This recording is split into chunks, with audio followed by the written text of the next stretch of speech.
Will America lose its position to China in 2021? And why is Jerusalem in the heart of this struggle? This video is the first in a series of videos that will try to shed some light on world-spanning events that have the potential to change the balance of power between the West and China. In this video, I will explain the 5 crucial steps that opened the door for China, allowing it to take hold of global dominating assets under the smokescreen of the 2020 coronavirus pandemic. In order to understand the magnitude of these occurrences, let me tell you a story. On a pile of rubble that was once a beautiful city, 4 children are searching for their mother. At that point, they begin to fear that they will never see her again. Ali is almost 9 years old. He knows that it's up to him to find their mother quickly, before the bombing starts again. Well, you heard this kind of story before. Did it take place in Mosul in Iraq? Or was it Han Yunis in the Gaza Strip, Beirut, or Yemen? Maybe Syria. Could easily be each of these places. They all have something in common. They were all devastated by a civil war in the name of jihad. Also, the country behind that was Iran. Now, this jihad is making its way into the West.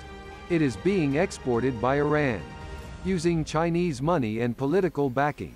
Lastly, they use Turkey as a backdoor, from which they can infiltrate into Europe and America. But why would they want to spread such chaos? The answer is more important than ever.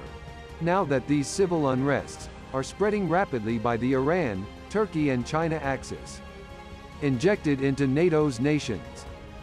Iranian expansion consists of inflaming unrest in the local population. By training and arming local militias, they spark civil wars that destroy the host nation from within. That was the fate of Lebanon, Iraq, Gaza, Yemen, Syria, Libya, and perhaps also London, Paris and Washington in the future. Currently, China is not a participating member of this conduct. Yet in the last few years, their involvement and backing of Iran is enabling Iran to accelerate its global terror plans. This climate of chaos and violence can without a doubt boost the process of replacing America. Ironically, the Obama administration played perhaps the most significant role in that very endeavor. In these videos I will elaborate on this process. What is the impact of the Middle East on America and the West? The Middle East has a much stronger grip on Western countries than most Westerners comprehend. Allow me to elaborate about the puppet master from the desert. Why did the world go to war in Iraq? If your answer is to save the Kuwaiti people from injustice, then you couldn't be more than 12. The rest of us know that it was all about Kuwait's oil and money. But that assumption is dead wrong. That was the official reason, but sure wasn't the real one. The reason for 34 countries to send their sons and daughters into harm's way was not Kuwaiti oil or money. From 1980 to 1988, Iraq and Iran waged a brutal war, claiming a staggering 1.2 million lives. Iran and Iraq together were the world's 4th largest oil producer. Kuwait was only number 9. Yet, no one interfered in that war. According to sources in Britain, 29,000 children died due to the war in Syria during the last decade alone, shadowed by the 2 million starving children in Yemen. The UN referred to the Iranian and Saudi-backed civil war in Yemen as the most severe humanitarian crisis on the face of the planet. Still, no one interfered in those wars as well. Therefore, I raise the claim that humanitarian reasons, or Kuwaiti money, were not the motivation to send Western armies to the desert. Bottom line, Saddam Hussein's mistake was that he threatened the Saudi royal family's interests. And that's all it takes. Even though Saudi Arabia wasn't invaded, attacked, or harmed in any way. Still, the sheer thought of a potential threat to Saudi Arabia was enough.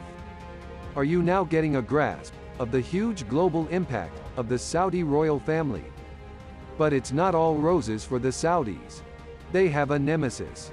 An arch-rival that can take everything away from the Saudis, and thus take it from the Western nations as well. That threat is the Shia revolution, led by Iran. The Sunni-Shia feud is the most influential notion in the Middle East, and one of the most influential factors in American dominance beyond 2021. The rivalry started right after Muhammad's demise, in the year 632. The Shias claimed that Muhammad declared Ali as his rightful successor, while the Sunnis claimed that Muhammad never chose who will succeed him. And therefore, every worthy Muslim can step into his shoes, as Caliph. These intersecting approaches ended up in bloody conflicts across the Middle East. The abuse of the Shias' minority, under Sunni rule, over the years, became so severe, that the Shia were allowed the taqiyya, which is a permit for Shias, to hide their true beliefs, in the face of Sunni persecution. At the beginning of the 20th century, Iran, the world's most influential Shia nation, was a circular state, thriving on their rich oil fields, which were the largest in the world. However, that wouldn't last. With the breaking of World War I, the British aligned with the Saud family, which was a rising regional power, against the Ottomans. That worked brilliantly. Still, the Saudis' real power presented itself during the 30s, as huge oil reserves were discovered in the Arab Peninsula. From then on, Saudi Arabia will remain at the top of the world's food chain.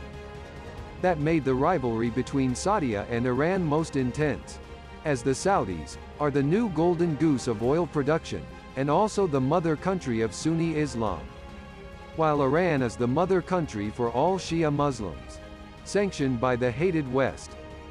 Into this explosive environment entered both West and Eastern superpowers, each trying to exploit it in its favor.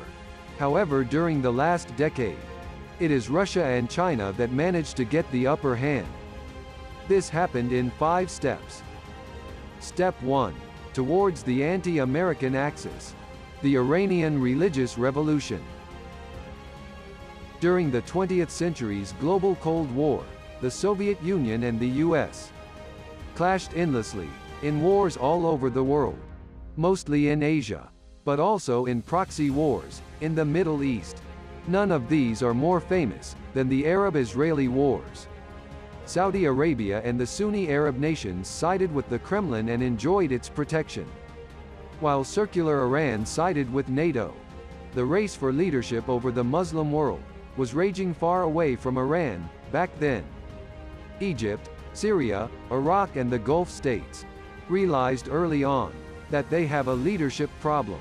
The Muslim world is fractioned to endless tribes, beliefs, and different loyalties. The countries as we know them were established by the British and the French, not by the people, and so, the Arab leaders were never considered legitimate. This paranoia gave birth to some of the world's cruelest dictators in this region. However, there was one tool that can give them legitimacy over the various Muslim factions. That tool is to lead the campaign to conquer Jerusalem from the infidel Jews.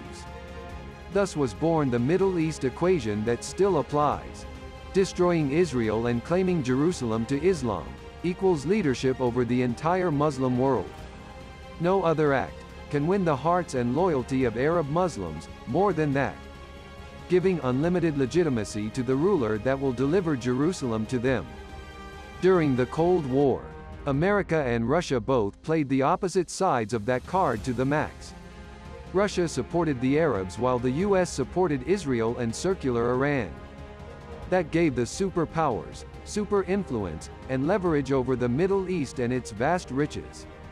All that changed drastically in 1979 when the circular Shah of Iran was overthrown and the liberal festival was over, as Khomeini came to power, bringing a tyrant Shia Muslim rule over Persia. Now the competition between Iran and the Arab nations became truly ruthless. Since now it's not just about money, it's about the very legitimacy of the Saudi royal family to rule as proper Muslims.